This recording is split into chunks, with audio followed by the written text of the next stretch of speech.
अब बढ़ते हैं नेक्स्ट रिएक्शन की तरफ, जो एमिंग्स टॉपिक की प्रिपरेशन मेथड का एक लास्ट टॉपिक है, तो जिसका नाम है गैब्रियल थैलिमाइड सिंथेसिस, जो कि बहुत इंपॉर्टेंट रिएक्शन है। और इंपॉर्टेंट रिएक्शन इसलिए भी है क्योंकि ये 2 साल लगातार रिएक्शन पूछी गई थी। 2021 के सीबीएसई बोर्ड एग्जाम में भी पूछी गई थी और 2022 के एग्जाम में भी पूछी गई थी।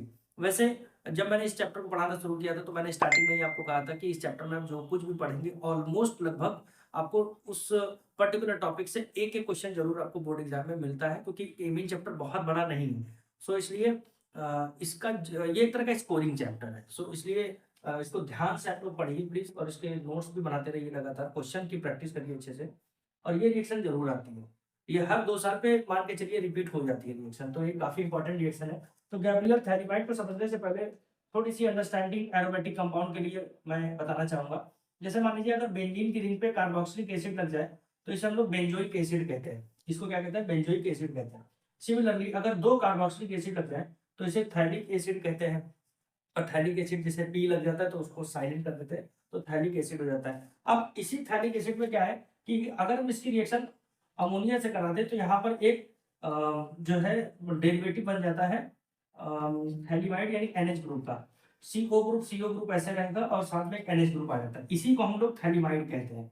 अब ये जो थैलिमाइड कंपाउंड है, इस कंपाउंड की खास बात क्या है कि ये जो CO ग्रुप होता है, आप जानते हैं कार्बोनिल ग्रुप एक -R ग्रुप होता है, या यूं समझिए कि नेगेटिव इलेक्ट्रॉन विड्रॉइंग ग्रुप होता है।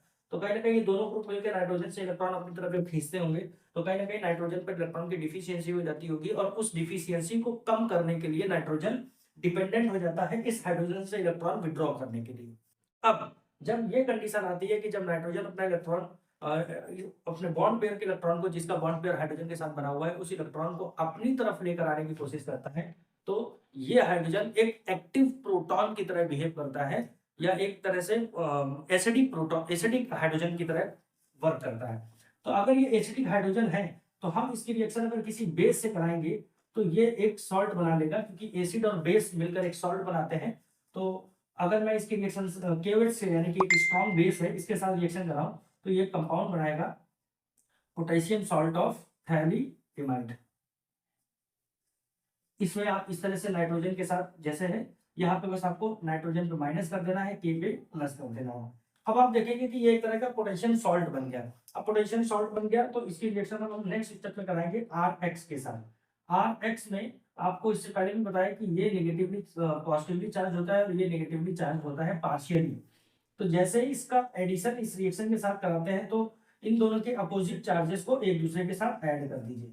जैसे ये रिएक्शन होती है तो इसमें ये CO ग्रुप ऐसे लगा रहेगा, ये CO ग्रुप ऐसे ही रहेगा एज इट इज। नाइट्रोजन के पास कहीं ना कहीं अब आ जाएगा R, जिसमें आप देखेंगे कि यहाँ से आपको दिख रहा है नाइट्रोजन पे माइनस आएगा, R के ऊपर प्लस आएगा, और KX अलग हो जाएगा। चलिए इसमें मैं अलग से दिखा देता हूँ KX, इसमें आप वाटर को बाहर निकालते हुए दिखा देते हैं। तो नेक्स्ट स्टेप आप देखेंगे ये एक तरह का एरोमेटिक कंपाउंड बन गया है, जिसका एल्कलाइन सॉल्यूशन के साथ हाइड्रोलिसिस करा देते हैं। एल्कलाइन एक्वस NaOH के साथ इसका हाइड्रोलिसिस कराते हैं जब, तो मुझे 2 मोल्स की जरूरत पड़ेगी एक तरह से। क्यों? क्योंकि अब जो यहाँ पे देखिए, इस पे मैं कार्बन और नाइट्रोजन के बॉन्ड को तोड़ूंगा। मुझे बनाना है क्या? मेरा मेन प्रोडक्ट है एमीन।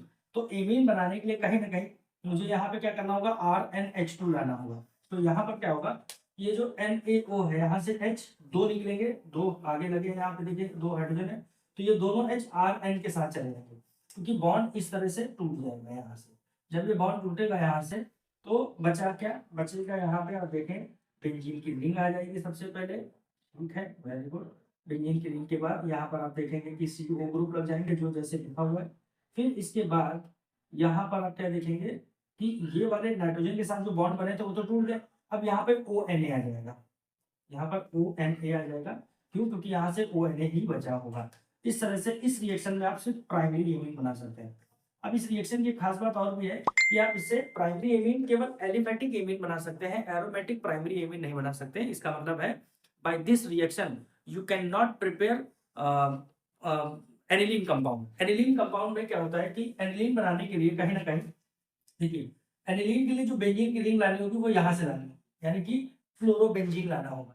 और फ्लोरोबेंजीन में एक तरह से न्यूक्लियोफिलिक सब्स्टिट्यूशन रिएक्शन पॉसिबल नहीं होती है, क्योंकि जो बेंजीन की रिंग पे फिर वहां पे आपको एक तरह से क्या होगा कि पॉजिटिव चार्ज लाना होगा, है ना, तो वो पॉसिबल एक तरह से नहीं रहता है।